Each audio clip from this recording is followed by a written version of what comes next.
बरकत मियां ने गवाही दी कि जब मैं रात 12 बजे मस्जिद के भीतर प्रवेश किया तो मेरी आंखें चौंधी आ गईं। सामने एक तेजमयी प्रकाश नजर आ रहा था। नन्नू अभी 8 बरस का ही था कि उसके माता और पिता का देहांत हो जाता है।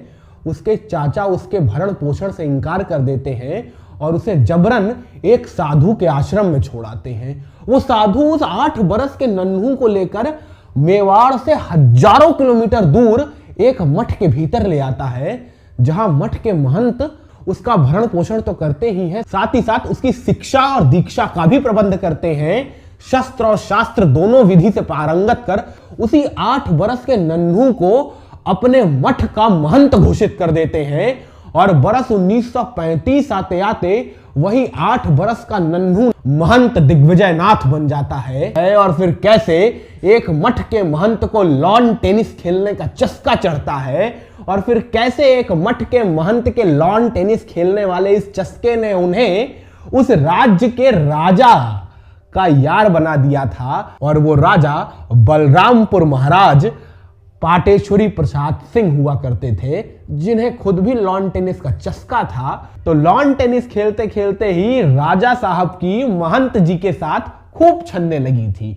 वैसे राजा साहब के एक और पक्के यार हुआ करते थे, पेशे से कलेक्टर थे, नाम था के नायर।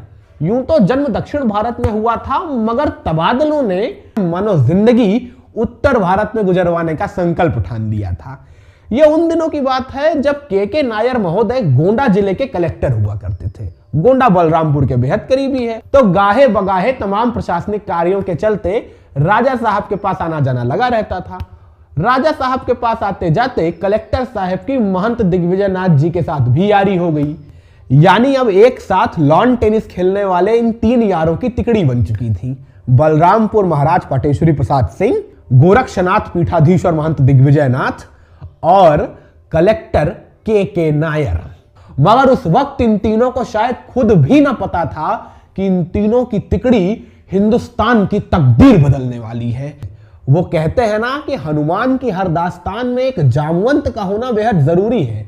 इन तीनों की जोड़ी भी इस कथानक में उसी हनुमान की तरह है, जिसमें शक्ति तो अपरिमित थी, मगर भान नहीं था कि करना क्या है।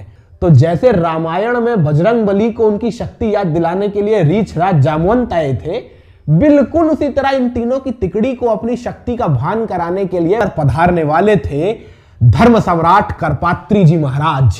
ये बरस 1946 था जब बलरामपुर हाउस में एक धार्मिक अनुष्ठान आयोजित था, जिसमें आहुति अर्पण करने के लिए पधारे थे स्वयं धर्म सम्राट करपात्री जी महाराज। करपात्री जी महाराज ने महंत दिग्विजय नाथ और के नायर के समक्ष गुलामी की दास्तां में तोड़े गए मंदिरों के पुनर्निर्माण और हिंदू संस्कृति के पुनरुत्थान संबंधी बातों पर इतनी भावनात्मक चर्चा की कि के नायर, जो खुद एक IAS अधिकारी हुआ करते थे, वो तत्काल करपात्री जी महाराज को प्रणाम करते हुए संकल्प ले डालते हैं कि राम जन्मभूमि के निर्माण के लिए जो कुछ करना पड़ेगा वो करेंगे। अब इसे नियति का खेल कह लीजिए या कुदरत का करिश्मा, कि करपात्री जी महाराज के नायर को समझाने के ठीक 6 महीने बाद के नायर का तबादला हो गया और के नायर को नए जिले की कलेक्टरी की जिम्मेदारी मिल गई। और जिला जानते हैं कौन सा था? अयोध्या। के नायर अयोध्या के कलेक्टर बन गए। तो आप कल्पना कर ही सकते हैं कि अपने संकल्पों को साकार रूप देने के लिए अब वो किस हद को पार करने को तैयार नजर आ रहे होंगे, क्योंकि उनको तो यही लग रहा होगा कि भगवान राम ने साक्षात उनके कंधों पे उनके मंदिर के नवनिर्माण की जिम्मेदारी डाल दी है। तभी तत्काल करपात्री जी महाराज के कहने के 6 महीने बाद उनका तबादला भी गोंडा से अयोध्या हो गया। महंत दिग्विजय नाथ को इस बाबत खबर मिली तो दिग्विजय नाथ के सपनों को भी नई उड़ान मिल गई। दिग्विजय नाथ ने अखिल भारतीय रामायण महासभा की ओर से 15 दिसंबर बरस 1949 से अयोध्या की बाबरी मस्जिद के ठीक सामने 1 हफ्ते के अखंड रामायण पाठ का ऐलान कर दिया, ये कहते हुए कि वो भगवान राम का आह्वान कर रहे हैं कि वो स्वयं बाबरी मस्जिद के भीतर प्रकट हो, अपना साक्ष्य समूचे विश्व के सामने प्रकट करें। 15 दिसंबर से शुरू हुआ यह संकीर्तन आहिस्ता आहिस्ता ज्यों-ज्यों आगे बढ़ रहा था, त्यों-त्यों समूचे पूर्वांचल के दिलों की धड़कनें तेज होती जा रही थीं। समूचे पूर्वांचल के ग्रामीण अंचलों में इस बाबत खबर फैल गई कि अखंड रामायण का पाठ हो रहा है, बाबरी मस्जिद के ठीक सामने भगवान राम का आह्वान किया जा रहा है। अब देखना है कि भगवान राम स्वयं आएंगे या नहीं। और फिर आहिस्ता आहिस्ता 15 दिसंबर से शुरू हुआ यह अनुष्ठान 22 दिसंबर को जाकर समाप्त हुआ। और इसी दिन की आधी रात के वक्त सुनाई दिया था सरयू की लहरों में वो शोर, जिस शोर से शुरू हुई थी आज की हमारी दास्तान। उस शोर से ऐसा मालूम हुआ था ना कि जैसे आधी रात के वक्त सरयू के जमा देने वाले पानी में कोई स्नान कर रहा है। जी हां, उस रोज एक नहीं, दो नहीं, तीन शख्स सरयू में स्नान कर रहे थे। पहले थे गोरक्षनाथ पीठाधीश्वर महंत दिग्विजयनाथ, दूसरे थे गीता प्रेस गोरखपुर के संपादक हनुमान प्रसाद पोद्दार, और तीसरे थे हनुमानगढ़ी के महंत अभिराम दास। तीनों ने आधी रात के वक्त लालटेन की रोशनी में सरयू में स्नान किया। मगर उस रोज सरयू की लहरें महज इन 3 लोगों के तन को ही नहीं पवित्र कर रही थी, बल्कि लहरें स्वयं भी पवित्र हो रही थीं। भगवान राम के बाल स्वरूप के चरणों का स्पर्श कर, जो स्वरूप चांदी के सिंहासन पर रखकर एक टोकरी के भीतर फूलों से सजाकर अपने सर के ऊपर रखे हुए थे गोरक्षनाथ पीठाधीश्वर महंत दिग्विजयनाथ, और प्रत्येक डुबकी के साथ भगवान राम के बाल स्वरूप का भी आधी रात के वक्त सरयू की लहरों से स्नान कराया जा रहा था। जिसके पश्चात रामनगरी की अंधेरी पड़ी सुनसान गलियों से जल्दी जल्दी कदम बढ़ाते हुए हनुमानगढ़ी के महंत अभिराम दास इस किले नुमा मंदिर की सीढ़ियों को चढ़ते हुए परकोटे के भीतर के अपने एक कमरे के भीतर दाखिल होते हैं, और दाखिल होते ही अपने भतीजे युगल किशोर को जगाकर उससे कहते हैं, देखो मैं जा रहा हूं, हो सकता हो फिर कभी ना लौटूं, मेरे ना लौटने पर उत्तराधिकार तुम्हारे पास ही रहेगा। और ऐसा कह महंत अभिराम दास तत्काल हनुमानगढ़ी का परकोटा फांद बाहर निकलते हैं और आधी रात के वक्त सीधा लाल कोठी के सामने की सकरी गली को पार करते हुए बाबरी मस्जिद के सामने जाकर खड़े हो जाते हैं, जहां तैनात होता है एक पुलिस कांस्टेबल, नाम था शेर सिंह। उससे मुखातिब होने से पहले ही महंत अभिराम दास की मुलाकात होती है एक और साधु से, नाम था वृंदावन दास, जिसके हाथ में रुई का एक थैला था, और उस थैले के भीतर थी भगवान राम के उसी बाल विग्रह की मूर्त, जिसे महंत दिग्विजयनाथ ने सरयू के तट पर पूजा था। महंत अभिराम दास तत्काल उस मूर्ति के विग्रह को हाथ में लेते हैं, कांस्टेबल शेर सिंह के पास जाते हैं। शेर सिंह की अभिराम दास के साथ पुरानी यारी थी, तो अभिराम दास ने आंखों से इशारा किया और शेर सिंह ने तत्काल अपनी जेब में पड़ी कुंजी उठाई, कुंजी से बाबरी का ताला खोला। द्वार खुलते ही तत्काल महंत अभिराम दास अपने हाथ में भगवान राम के उस बाल विग्रह को थाम मस्जिद के भीतर प्रवेश करते हैं और मस्जिद के मुख्य गुंबद के नीचे बैठ भगवान राम के उस बाल विग्रह को चांदी के सिंहासन पर प्रतिस्थापित कर उसकी आराधना शुरू कर देते हैं। दरअसल बरस 1935 के बाद से अंग्रेज प्रशासन के द्वारा बाबरी मस्जिद की सुरक्षा हेतु एक नियम लगाया गया था कि बाबरी मस्जिद के सामने 24 घंटे पुलिस कांस्टेबल की तैनाती रही, जिसके लिए 2 पुलिसकर्मियों की व्यवस्था की गई थी। और चूंकि यह मसला हिंदू और मुसलमान 2 समुदायों के बीच का था, इसीलिए शांति व्यवस्था बरकरार रखने के लिए मस्जिद की सुरक्षा हेतु तैनात कांस्टेबलों में एक हिंदू कांस्टेबल की तैनाती की गई थी और एक मुसलमान। दोपहर 12 से रात 12 तक के 12 घंटे के दौरान हिंदू कांस्टेबल शेर सिंह की तैनाती थी, और रात 12 से दोपहर 12 बजे तक मुसलमान कांस्टेबल बरकत खां की तैनाती की गई थी। रात 11:30 पौने 12 बजे का ही चयन जानबूझ के महंत अभिराम दास और महंत दिग्विजयनाथ के द्वारा किया गया था, ताकि कांस्टेबल शेर सिंह के जाने से कांस्टेबल बरकत खां के आने तक के बीच के कालखंड के दौरान ही महंत अभिराम दास आराम से बाबरी मस्जिद के मुख्य गुंबद के नीचे भगवान राम की प्रतिमा का स्थापन कर दें। और ये तरकीब बिल्कुल सटीक कामयाब हुई, बल्कि जैसा सोचा था उससे भी बेहतर तरीके से कामयाब हुई। चूंकि उस रोज बरकत मियां के आते आते घड़ी की सुइयां 1:30 बजे का इशारा कर रही थी। ज्यों ही बरकत मियां बाबरी के सामने आए तो ताला खुला हुआ देखा। हैरत हुई तो अंदर पहुंचे तो पैरों के नीचे से जमीन खिसक गई। बाबरी के मुख्य गुंबद के नीचे दीपक की लौ टिमटिमा रही थी। सामने भगवान राम का बाल स्वरूप विद्यमान था, जिसकी आराधना करते हुए महंत अभिराम दास को देख बरकत मियां की आंखें चौड़ी हो गई। समझ ही नहीं आया चक्कर क्या है, हुआ क्या।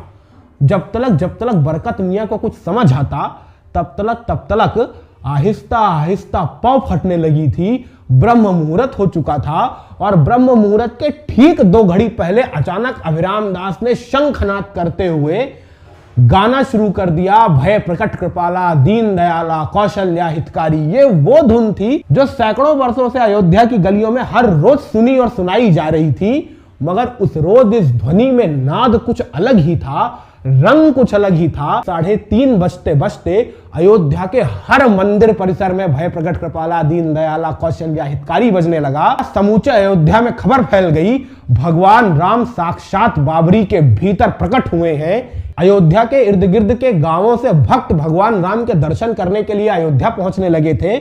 आलम यह था कि सुबह के 7 बजते बजते जब अयोध्या एसएचओ दुबे साहब रूटीन चेकअप के लिए बाबरी मस्जिद पहुंचे तो देखा करीब 10,000 से अधिक श्रद्धालु भगवान राम के दर्शन कर रहे हैं। दुबे साहब को कुछ समझ नहीं आया, तत्काल बरकत मियां को बुलाया। बोले हुआ क्या? कल रात 12 बजे से तो तुम्हारी ड्यूटी थी। बरकत मियां को अलग संकट, डर यह सताने लगा कि अगर कहीं यह बता दिया कि 12 से 1.5 आंख लग गई थी तब तो साहब नौकरी ले लेंगे। तो बरकत मियां ने अपनी एक अलहदा गवाही दी। बरकत मियां ने गवाही दी कि जब मैं रात 12 बजे मस्जिद के भीतर प्रवेश किया तो मेरी आंखें चौंधी आ गईं। सामने एक तेजमयी प्रकाश नजर आ रहा था, जिस प्रकाश के बीच 4-5 बरस का एक बच्चा घुटनों के बल चलता हुआ नजर आ रहा था। जब तक मैं उस बच्चे की शक्ल ध्यान से देखता कि अचानक प्रकाश गायब हो गया और मेरी आंखों के सामने भगवान राम का यह बाल विग्रह नजर आने लगा। अब इस घटना को तो कोई भी आस्तिक हिंदू सुनेगा तो यही समझ लेगा कि भगवान राम साक्षात धरती फाड़ के प्रकट हो गए बाबरी के भीतर। देखते ही देखते श्रद्धालुओं का तांता लगने लगा, मगर यह खबर महज श्रद्धालुओं तक नहीं पहुंचनी थी, यह खबर शासन तक भी पहुंची, जो संभाल रहे थे तत्कालीन उत्तर प्रदेश के मुख्यमंत्री गोविंद वल्लभ पंत, जिन्होंने तत्काल इस मामले का संज्ञान लेते हुए और इसकी संवेदनशीलता को देखते हुए दोपहर 2:30 बजते बजते तत्कालीन जिला कलेक्टर के नायर के नाम एक पैगाम भेजा कि इस मूर्ति को बाबरी मस्जिद से निकाल वापस बाहर राम चबूतरे पे रखवा दिया जाए। मगर के नायर महोदय के जहन में तो करपात्री जी महाराज का प्रवचन नाच रहा था, तो गोविंद वल्लभ पंत का आदेश क्या मायने रखता। नायर महोदय ने तत्काल गोविंद वल्लभ पंत को परिस्थितियों से अवगत कराते हुए जवाबी खत लिखा कि देखिए, पहली बात तो मूर्ति अगर मस्जिद से हटाई जाएगी तो दंगे भड़क जाएंगे, अभी सांप्रदायिक हालात काबू में हुए हैं तो समस्या और अधिक बढ़ेगी, और दूसरा ये भगवान राम का बाल विग्रह है, इसे वहां से हटाने के लिए एक नियमित पूजा पाठ की आवश्यकता होती है। वो पूजा पाठ करने को अयोध्या में कोई पुजारी तैयार नहीं है, इसलिए बेहतर यह है कि स्थिति यथावत रखी जाए। अब कलेक्टर साहब का ऐसा जवाब सुन गोविंद वल्लभ पंत जी का माथा अलग भन्नाया, और माथा अलग दुख रहा था देश के प्रधानमंत्री पंडित जवाहरलाल नेहरू का। नेहरू लगातार गोविंद वल्लभ पंत को खत लिखते चले जा रहे थे कि इस मसले से जम्मू कश्मीर तक प्रभावित हो सकता है, क्योंकि समूची दुनिया में पाकिस्तान ये डंका पीट देगा कि देखिए यहां मस्जिद और मंदिर में ऐसे विवाद चल रहे हैं, इसलिए जल्द से जल्द इस मूर्ति को वहां से हटाइए। गोविंद वल्लभ पंत नेहरू के दबाव के चलते दोबारा तिबारा के नायर को खत लिखते हैं कि कृपया उस मूर्ति को वहां से हटाकर बाहर राम चबूतरे पर रख दिया जाए। तो जब तीसरी दफा गोविंद वल्लभ पंत की तरफ से आदेश आया तो नायर महोदय ने अपने इस्तीफे की पेशकश कर डाली। बोला, हमसे तो यह काम होगा नहीं, आप हमारा इस्तीफा ले लीजिए, हाँ आपको एक सलाह अवश्य दिए देते हैं। ऐसा के नायर महोदय ने खत में लिखा कि इस मामले को न्यायालय के अधीन कर दिया जाए और मस्जिद के चारों तरफ जाल की बाउंड्री लगाकर श्रद्धालुओं या किसी भी आमजन का मस्जिद के भीतर प्रवेश प्रतिबंधित कर दिया जाए। इससे दो चीजें होंगी, एक तो रामलला के विग्रह को अंदर से बाहर लाने की जहमत नहीं उठानी पड़ेगी, इससे सांप्रदायिक तनाव की संभावनाएं शून्य हो जाएंगी, और दूसरा श्रद्धालुओं के प्रवेश पर प्रतिबंध लगाकर बाबरी मस्जिद की सुरक्षा व्यवस्था का भी ख्याल हो जाएगा। तो एक पंथ दो काज, एक तीर से दो शिकार। तो इस मसले को न्यायालय के अधीन कर देना बिल्कुल तर्कोचित है। जो भी समझ में आया हो, मगर इस खत के मिलने के बाद प्रधानमंत्री पंडित जवाहरलाल नेहरू और सूबे के मुखिया गोविंद वल्लभ पंत की ओर से के नायर के इस्तीफे की पेशकश को ठुकराकर उनके सुझावों को तरजीह दी गई, और इस तरह अयोध्या विवाद अदालत की दहलीज पर जा पहुंचा।